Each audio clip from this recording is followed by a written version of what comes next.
준비는 과정입니다. 마태복음 5장 23, 24절. 그러므로 예물을 제단에 드리려다가 거기서 내 형제에게 원망 들을 만한 일이 있는 것이 생각나거든 예물을 제단 앞에 두고 먼저 가서 형제와 화목하고 그 후에 와서 예물을 드리라. 언젠가 우리가 온전하게 준비될 것이라고 생각하는 것은 쉽습니다. 그러나 준비는 갑자기 이루어지지 않고 꾸준하게 유지되는 과정입니다. 현재 상태에 안주하는 것은 위험합니다. 언제나 준비하고 또 준비해야 합니다. 젊은 성도들은 희생정신에 쉽게 매료됩니다. 인간적으로 말해서 우리가 예수 그리스도께 매력을 느끼는 이유는 우리의 영웅심리 때문입니다. 그러나 주님의 말씀을 유심히 살피다 보면 갑자기 이러한 열정의 파도가 시험을 당하게 됩니다. 먼저 가서 형제와 화목하고 가라는 준비는 하나님의 말씀으로 당신의 마음을 자세히 점검하라는 말입니다. 영웅적인 희생 정신만으로 충분하지 못합니다. 성령께서 당신 안에서 하시는 일은 주님을 섬기기에 도움이 되지 않는 성향을 찾아내시는 것입니다. 오직 하나님만이 당신 안에서 그 성향을 찾아내실 수 있습니다. 당신은 하나님께로부터 숨기는 것이 있습니까? 만일 있다면 하나님께서 주님의 빛으로 찾아내도록 하십시오. 죄가 있다면 그 죄를 고백하십시오. 죄를 인정한 것으로 충분하지 않습니다. 자신에 대한 당신의 권리를 포기하고 그 어떠한 모욕을 당할지라도 당신의 주와 선생이 되시는 주님께 기꺼이 순종하겠습니까? 결코 주님을 향한 확신을 버리지 마십시오. 성령께서 당신의 마음에 생각나게 하실 정도로 중요한 것이라면 그것이 바로 성령께서 찾아내 점검하시는 것입니다. 당신은 뭔가 큰 것을 포기해야 한다고 생각했을 것입니다. 그런데 하나님은 당신에게 작은 뭔가를 말씀하십니다. 그러나 그 사소한 것 뒤에는 완고함이라는 성체가 자리 잡고 있습니다. 나는 나 자신에 대한 나의 권리를 포기하지 않을 것입니다. 이것이야말로 하나님께서 당신이 예수 그리스도의 제자가 되기 위해 포기하기를 원하시는 것입니다.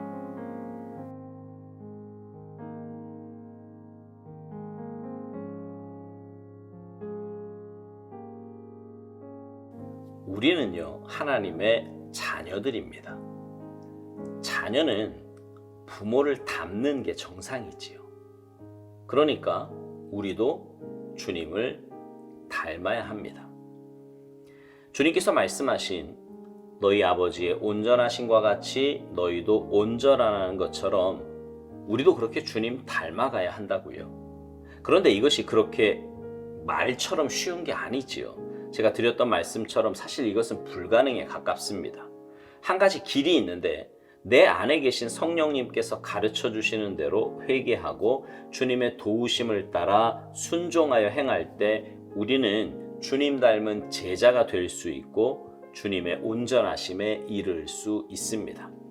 오스왈드 목사님은요, 이것을 예수님이 말씀하신 오늘 본문 마태복음 5장 23, 24절 말씀으로 설명합니다. 예물을 제단에 드리려다가 거기서 내 형제에게 원망 들을 만한 일이 있는 것이 생각나거든. 우선 형제에게 원망 들을 만한 일을 하는 것은 내 잘못입니다. 그리고 그것을 생각나게 하시는 분은 성령님이세요. 성령님께서 생각나게 하시면 우리는 그것에 대해 먼저 인정해야 합니다. 그리고 인정했으면 행함이 따라와야 합니다. 인정만 하고 아무것도 하지 않는다면 그것은 말뿐인 인정이지요. 정확하게 말하면 인정이 아닌 거예요. 오스왈드 목사님은 이 과정을 준비라는 단어로 설명합니다. 준비는 갑자기 이루어지지 않고 꾸준하게 유지되는 과정이라고요. 현재 상태에 안주하는 것은 위험한 일이고 언제나 준비하고 또 준비해야 한다는 것입니다. 그러니까 우리가 거룩한 삶, 온전한 삶을 살기 위해서는 늘 준비해야 한다는 것입니다. 하나님의 말씀을 받을 준비, 성령님의 권면에 순종할 준비 말입니다. 그렇게 준비를 했으면 해야 할 일이 있는데 주님 말씀에 순종하는 거예요. 예물을 제단 앞에 두고 먼저 가서 형제와 화목하고 그 후에 와서 예물을 드리라. 먼저 가는 것은 내 잘못에 대해 인정하는 거고요. 성령님의 권면에 따라 순종하는 것입니다. 오스왈드 목사님은 이렇게 순종하는 것이 자신에 대한 권리를 포기하고 그 어떠한 모욕을 당할지라도 자신의 주와 선생 되시는 주님께 기꺼이 순종하는 것이라고 말합니다.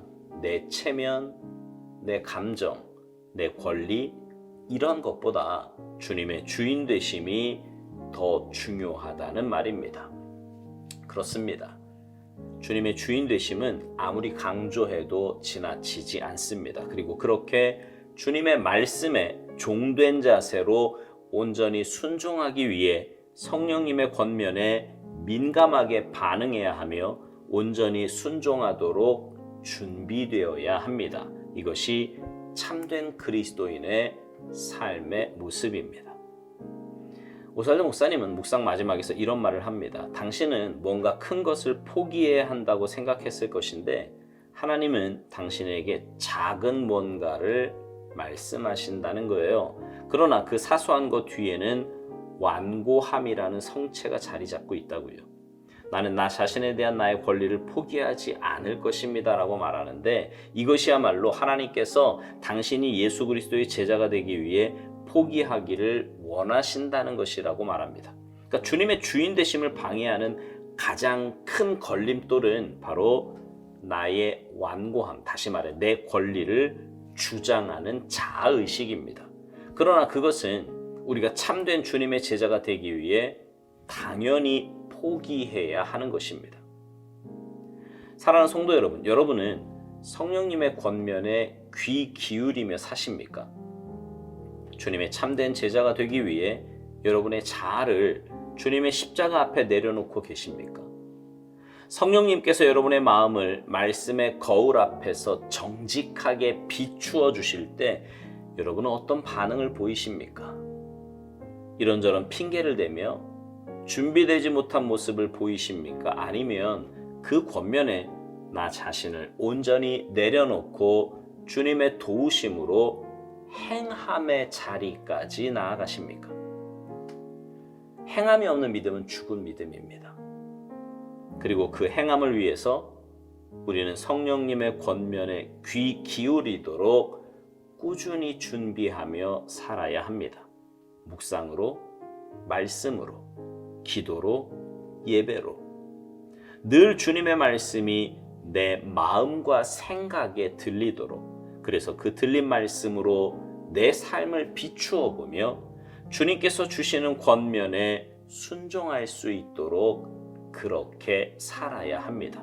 바라기는 여러분 모두의 삶이 성령님의 권면에 온전히 순종할 수 있도록 잘 준비된 삶이기를 소망합니다. 그래서 성령님의 권면을 놓치는 어리석은 인생이 아니라 그 권면에 순종하여 행하고 그래서 날마다 주님 닮아가는 참된 주님의 제자들이 모두 되시기를 주님의 이름으로 축복합니다. 아멘.